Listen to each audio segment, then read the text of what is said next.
Hello everyone. I was gonna do a vlog last night about the compost, but I fell asleep and Sean came downstairs last night, well this morning at 5 o'clock, and told me that he was awakened by the worms because they were hungry and I haven't fed them yet. He was only joking, but I fell asleep on the couch last night, so it's about 12:30 Eastern time right now. So we're going to feed the worms. This is my worm compost. This is the worm compost bin. As you can see, all I did was get a Tupperware container, well, a container, and drilled a lot of holes, air holes in them. And there are holes on the bottom as well. So it was fun using Sean's drill. And just make sure there's a lid. And pretty much the only thing you need to set up a worm bin is of course worms. You need newspaper or cardboard, but you want to have the kinds that's kind of absorbent. You don't want like the ads and stuff. You don't want anything that's shiny because that hurts the worms. So I normally, instead of stripping them into little strips, I would run them through our shredder. It's just less work for me, and this will make great bedding for the worms. Of course you need worms, which Sean and Logan had ordered me 2,000 worms from Uncle Jim's worm farm, and they came in a ball and it was really cool. There's a whole bunch of worms in there. And you need organic material. This is just leftover food that Logan didn't eat for lunch. Strawberry that he thought was too sour, and I took a bite of it. It was sour. And snow peas. And sugar snap peas. He likes to eat the little peas out of them, but leaves the pods. So that's the organic material. So this is the worm bin.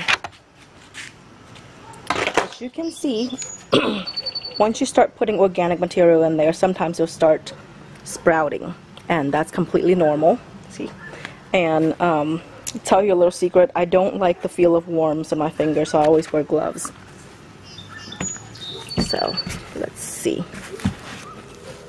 The worms you want to use is not just regular worms. They're actually red worms. They're called red wrigglers. And these worms are nature's recyclers.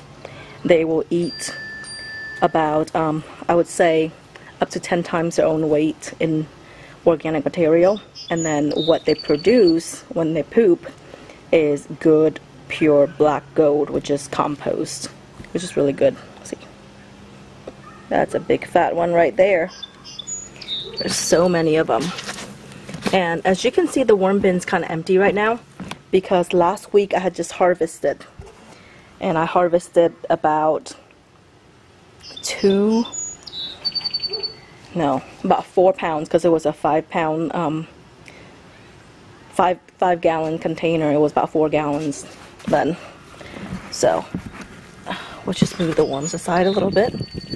And what you would do would be, to feed the worms, you add the organic material in.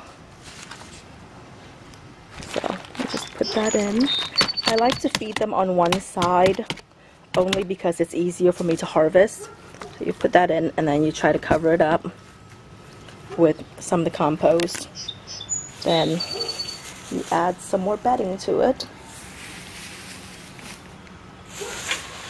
Actually add a lot of bedding to it because they go through a lot.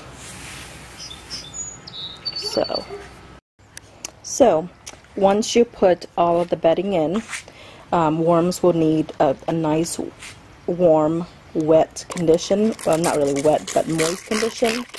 So I would use, this is my Lilac Twinkies No Bark bottle, which just has water in it.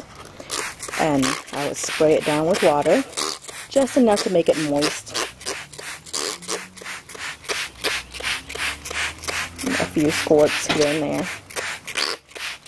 And then once it's enough, I usually, when I'm feeding the worms, like that little amount I had put down earlier would be like an everyday thing.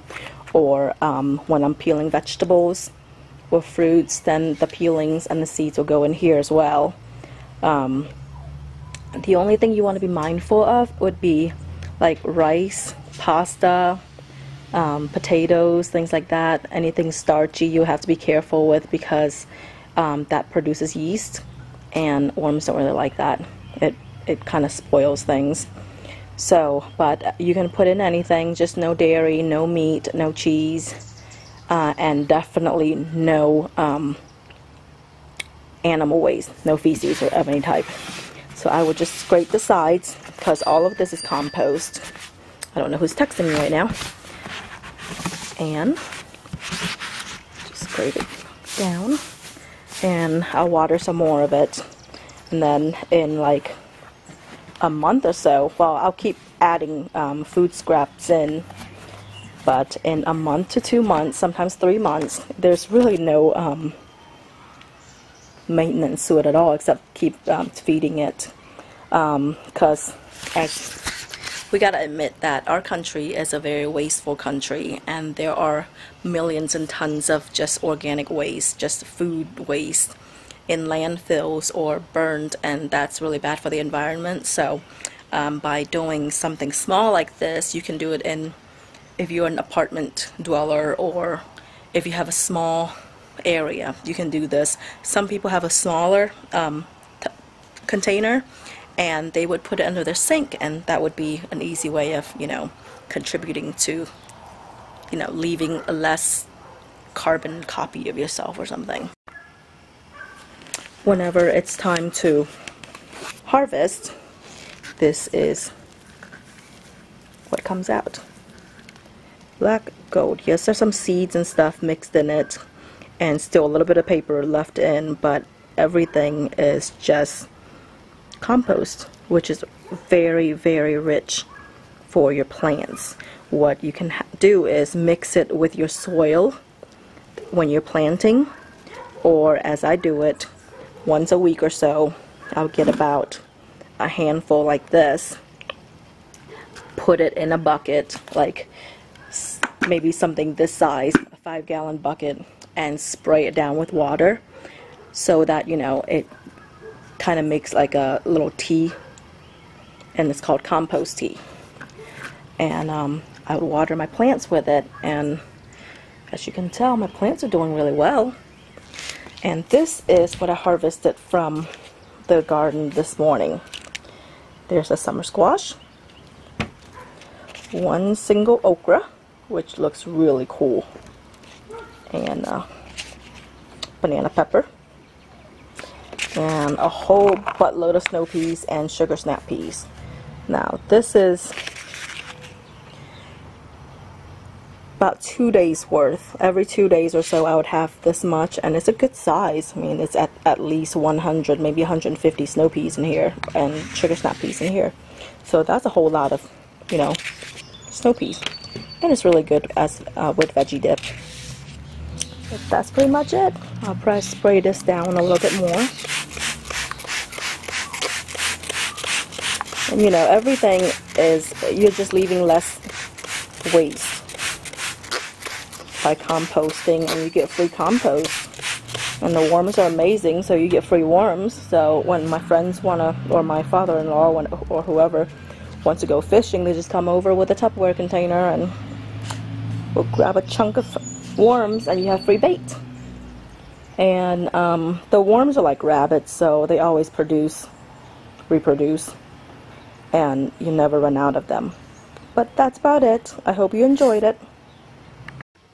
And here we have a whole sink full of lettuce. I've got 4 different types in here: iceberg, the Italian blend, bib, leaf, some other kind, I don't know. And then over here we have a whole Tupperware full of spinach. So that's from today also. I figured I better pick them, otherwise they'll probably go bad or something will end up eating them. So I think we'll do some kind of stir fry again tonight. Sounds good.